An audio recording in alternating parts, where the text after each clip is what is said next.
Hi, I'm Nate Seberg, and this is One Day Ahead. Welcome to the summary and analysis of Romeo and Juliet, Act 3, Scene 1. Quick reminder, this is not a spoiler-free video. Fair warning.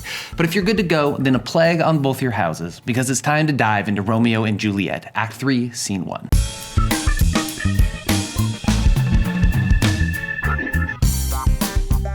With the marriage of Romeo and Juliet, Shakespeare has built his love story up to its fullest height. We have a perfect union between perfect strangers who have cast off all doubt, caution, and common sense and have been secretly wed. Nothing left to do now but burn it all to the ground. Which is why Scene 1 opens on gasoline and matches. The day has turned hot, and Mercutio and Benvolio are walking along the streets of Verona. Benvolio can feel trouble in the air. I pray thee, good Mercutio, let's retire. The day is hot, the Capulets abroad, and if we meet, we shall not scape a brawl. For now, these hot days is the mad blood stirring. Mercutio gets after Benvolio, saying he shouldn't lecture anyone about quarreling since he does it all the time. It's more Mercutio wordplay nonsense, which is fun, I guess, but it also gets old really fast. But no worries, because here come the Capulets. It's Tybalt looking to settle his score with Romeo for the unspeakable slight of attending his uncle's party. Boy, when you put it like that, it really doesn't sound so bad. From the outset, Mercutio overtly baits Tybalt. Tybalt starts, "Gentlemen, good evening. A word with one of you." And but one word with one of us? Couple it with something. Make it a word and a blow. You shall find me apt enough to that, sir, and you will give me occasion. Before they can come to blows, though, the cause of Tybalt's wounded pride arrives. It's Romeo, fresh from his secret marriage to Juliet. Tybalt doesn't really ease into anything. He's not real subtle. Romeo, the hate I bear thee can afford no better term than this. Thou art a villain. Romeo's response must have been baffling. This is a society dominated by the ever-present need to defend masculine honor at all times and at all costs. These people were regularly killing each other over perceived slights, and here comes an enemy with an unequivocal insult in public. Romeo says, "Tybalt, the reason that I have to love thee doth much excuse the appertaining rage to such a greeting. Villain I am none, therefore farewell, I see thou knowest me not. Boy, this shall not excuse the injuries thou hast done to me, therefore turn and draw. I do protest I never injured thee, but love thee better than thou canst devise, till thou shalt know the reason of my love. And so, good Capulet, which name I tender as dearly as mine own, be satisfied."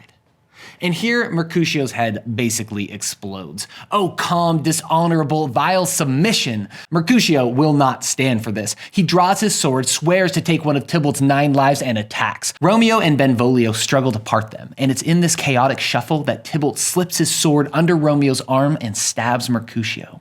Having spilled blood, the Capulets flee, while Mercutio cries out. His speech, as he nears death, vacillates between wit and tragedy. It's like he's dying, but he also cannot really believe it. At first he calls his wound a scratch, but then he says, "No, 'tis not so deep as a well, nor so wide as a church door, but 'tis enough, 'twill serve.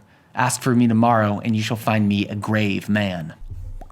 Then Mercutio, who is neither a Capulet nor a Montague, sums it all up pretty nicely. He cries out, "A plague on both your houses."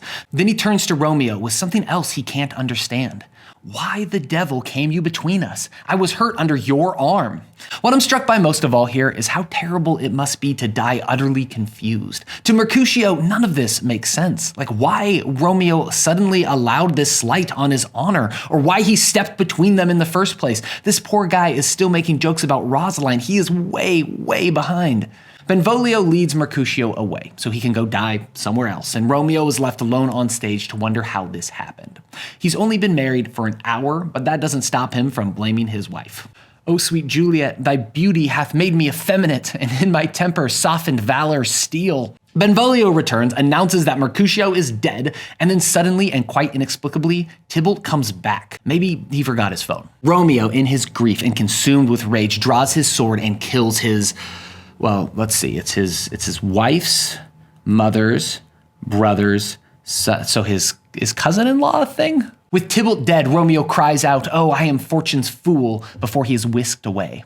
From here, in the scene that just won't end, the prince of the city is back with the citizens of Verona. Remember, the prince is responsible for keeping the peace, and he declared all the way back in Act 1, Scene 1, that the next person who disturbs the peace will be killed. Benvolio gives an account of what happened here, and he argues it was Tybalt and Mercutio who broke the peace, and since both of them are dead, maybe we call it a day. Good work, everyone. Good dueling, good fancy talking. We'll see you next week. Lady Capulet, though, is all like, whoa, whoa, whoa, what about Romeo? He still killed somebody. The prince makes his ruling and wraps up the scene. And for that offense, immediately do we exile him hence. I have an interest in your hates proceeding. My blood for your rude brawls doth lie a-bleeding. So Mercutio was the prince's relative. But I'll immerse you with so strong a fine that you will all repent the loss of mine. I will be deaf to pleading and excuses. No tears nor prayers shall purchase out abuses. Therefore use none. Let Romeo hence in haste, else when he's found, that hour is his last. And that's Act 3, Scene 1. So if we really want to understand Shakespeare, we got to get deeper than just plot. Let's do a little analysis.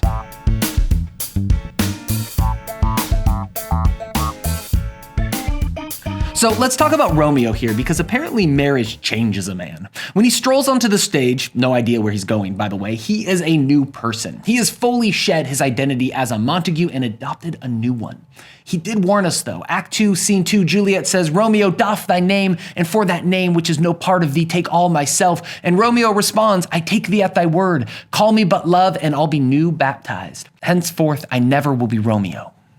In marriage, Romeo has embraced a new role as both Montague and Capulet. Unfortunately, no one in this scene knows that, and this doesn't really seem like the time to tell them. And this new Romeo persists throughout the whole scene, until it doesn't. When Tybalt returns for his phone, we see Romeo revert to form. Passion takes over, and by attacking Tybalt in a murderous fury, he joins the likes of Tybalt, Mercutio, and the patriarchs of these two great families in being ruled by vanity, animosity, and emotion. In the final analysis, that violent masculine honor won the day, at the expense of all else.